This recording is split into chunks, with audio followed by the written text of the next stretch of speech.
Most welcome my friend. आज हम start करते हैं साइंटिफिक न्यूज़ में। सबसे पहले स्टार्ट करते हैं एक ऐसी टाइप की प्रोटीन सेंसर रेगुलेटरी आइडेंटिफाई की गई हैं जाकर जो शुगर फैट के इंटर कन्वर्जन को पाथवे को रोकती हैं या कंट्रोल करती हैं। जैसे कि आप स्टारवेशन टाइम में है, भूख में है, या फिर आपके पास डायबिटिक पेशेंट्स हैं, कुछ टाइप की ऐसी चीज़ें हैं तो उस चीज़ को ये सेंसर करके रेगुलेट करती हैं कि कितनी चीज़ें हमें ज़रूरत हैं, कितने फैट की, कितनी ज़्यादा नहीं। अब वैसे नॉर्मली कभी ज़्यादा कभी से स्टारवेशन में भूख में लोग हैं तो बहुत ज़्यादा कंजप्शन फैट का होता है। वहाँ पर इस टाइप की सेल्स का रेगुलेशन बहुत ही इंपॉर्टेंट होता है और आपके मेटाबॉलिक एक्टिविटीज़ को रेगुलेट करती हैं।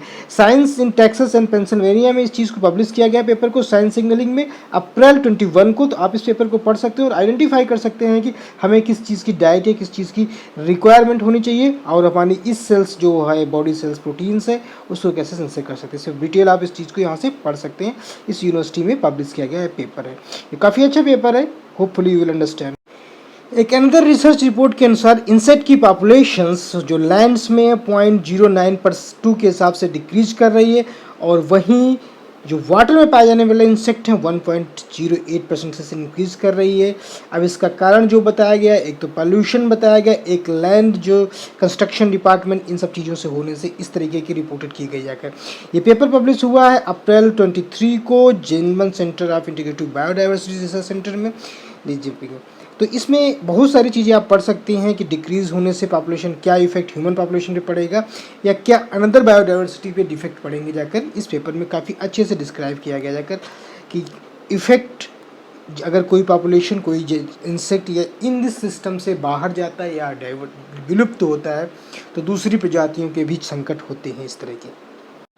Next scientific research artificial intelligence है जो आजकल बहुत ही ज़्यादा फ्रिक्वेंटली नाम आप लोगों ने सुना होगा। इसका लिपिंग यूनिवर्सिटी द्वारा 2020 में 13 फरवरी को एक पेपर पब्लिश होता है। उसमें ये बताते हैं अगर आपके जेनोमिक डाटा को पब्लिश कर लिया जाए उसमें आपके या आपकी फैमिली में, आपके दोस्तों में किस टाइप की डिसीज़ हो सकती है या होने वाली है, इस सारी चीज़ों को भी हम एनालाइज कर सकते हैं वन बाय वन। इस पेपर में 20,000 जीन्स को एनालाइज किया गया और उन्हें ब्लैक बॉक्स टाइप की चीज़ें पाई गई और ये रिपोर्ट किया गया जाकर जो भी है कौन सा डिसीज़ हो सकती है किस जीन के द्वारा, इस चीज़ को artificial intelligence before the future आप आइडेंटिफाई कर सकते हैं जाकर। इस यूनिवर्सिटी द्वारा पब्लिक इस पेपर में बहुत सारी चीज़ें और भी रिपोर्टेड की गई जाकर कि इस ब्लैक बॉक्स के आइडेंटिफिकेशन से हम एक एक डिसीज़ को उनके अगली साइंटिफिक स्टडी में ये पाया गया जाकर जो जिन बच्चों का विकास या जिन बच्चों की अपब्रिंगिंग होती है एक रिलीजियस फैमिली में, उसमें ये पाया गया कि वो ज़्यादा अच्छे रिस्पेक्टफुल होते हैं और उनकी सोच फैमिली सोसाइटी के प्रति ज़्यादा पॉजिटिव होती है एज कम्पेयर वो बच्चे जो ऐसी फैमिली में पढ़ते हैं जहाँ पर उतना रिलीजन का महत्व नहीं होता है। ये पेपर पब्लिश हुआ है यूनिवर्सिटी ऑफ टेक्सास में 7 फरवरी को इस चीज़। अब दूसरा रिपोर्ट ये कहता है एक और कि कोविड-19 के बारे में है कि उनका मीडियम इंक्यूबेशन पीरियड कितना है। यूनिवर्सिटी ऑफ मैसाचुसेट्स में 17 मार्च 2020 को पब्लिकेशन किया गया। इसमें ये रिपोर्ट किया गया जाकर इनका इंक्यूबेशन पीरियड जो कि है 11.5 डे अबाउट 12 डेज़ के आसपास रिपोर्ट किया गया। जैसे वैसे बोला गया जाकर 14 डेज़ 4 से 4 डेज़ के आसपास इंक्यूबेशन होता है। इस चीज़ को यहाँ पे यूनिवर्सिटी ने रिपोर्ट करके बताया था डायरेक्टली कि कोविड-19 के जो वायरस हैं वो कोरोना वायरस 2 वो इतने दिनों में इंक्यूबेट का फर्स्ट एक्सप्रेशन। अब आते हैं इंडिया की न्यूज़ में। साइंस में एक है NVRI इन लखनऊ में नेशनल बोटनिकल रिसर्च सेंटर है, उसने एक ऐसे टाइप की ईजाद किया है स्प्रे को, अगर आप मास्क पहनते हैं तो हो सकता है आपको घुटन हो सांस लेने में, उस चीज़ को बचाने के लिए एक ऐसा स्प्रे यूज़ किया गया है कि अगर आप उस स्प्रे को यूज करते हैं तो आपको घुटन नहीं होगी चीज़ें।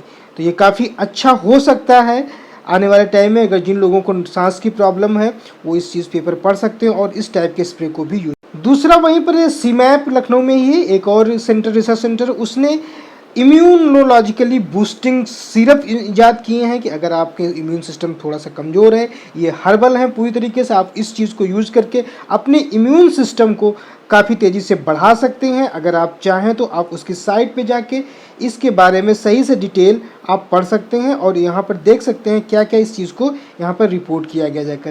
ये काफ़ी अच्छा है, हर्बल प्रोडक्ट है जो काफ़ी साइड इफेक्ट। वहीं अगली खबर एक और है इम्यून सिस्टम को इनेट, जो हमारे पास दो प्रकार के होता है, इनेट एक एडेप्टिव इम्यून सिस्टम होता है, उसमें इनेट इम्यून सिस्टम को बूस्टअप करने के लिए एक सेप्ट टाइप की एक वैक्सीन से इसमें डेडली डेड वायरस होते, बैक्टीरिया होते हैं, जो होते हैं माइक्रोबैक्टीरियम, उनको बॉडी के अंदर इंसाइड किया जाता है और आपके इन्नेट जो प्राइमरी इम्यून सिस्टम होता है उसको बूस्ट किया जाता है। ये काफ़ी अच्छा CSIR का एक रिसर्च है और इसमें पाया गया जाकर ये आपकी इम्यून सिस्टम को कई गुना आगे बढ़ा देता है, जो कि आपके आने वाले दिनों में अगर किसी टाइप की बीमारी या किसी टाइप का इन्फेक्शंस होता है तो वहाँ पर ये जो सेप्विस है ये उससे फाइट करने के लिए तैयार रहता है, आपके प्राइमरी इम्यून सिस्टम की बूस्टअप के लिए। जिसमें मैंने बताया ये किल्ड होते हैं माइक्रोबैक्टीरियम्स का एक सरफेस व्यू होता है, क्योंकि यहाँ पर बहुत सारी प्रोटीन्स होती हैं जिनको हमारा इम्यून सिस्टम आइडेंटिफाई करता है और उनके खिलाफ अपने अंदर एक इम्यूनोलॉजिकली प्रॉपर्टी डेवलप कर लेता है। तो ये काफ़ी अच्छा रिसर्च है। अब इस सेक्शन में आते हैं कोरोना वायरस केसेस के बारे में, जो रिपोर्टेड किए गए जाकर 29 लाख के ऊपर केसेस जा चुके हैं, जाकर डेथ 2 लाख के ऊपर जा चुकी हैं और रिकवर 8 लाख हो चुके हैं जाकर।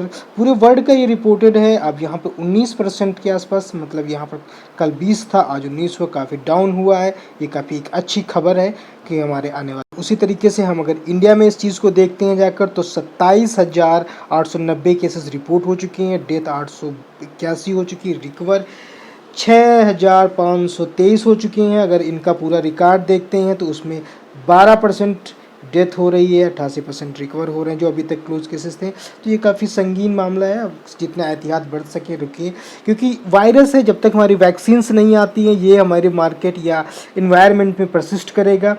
लॉकडाउन से कोई फ़ायदा है या नहीं ये तो फ्यूचर बताएगा, लेकिन जितना एहतियात बढ़ सके, अपने आप को बचा सके, सोशल डिस्टेंसिंग मस्ट है। Thank you. हम लास्ट सेक्शन में आते हैं अपने स्कॉलरशिप सीरीज़ में। आप ब्रिटिश काउंसिल में एक वेबसाइट है, वहाँ आप जाइए, यूके की जितनी भी स्कॉलरशिप्स प्रोग्राम्स होंगे वहाँ आपको मिल जाएंगे।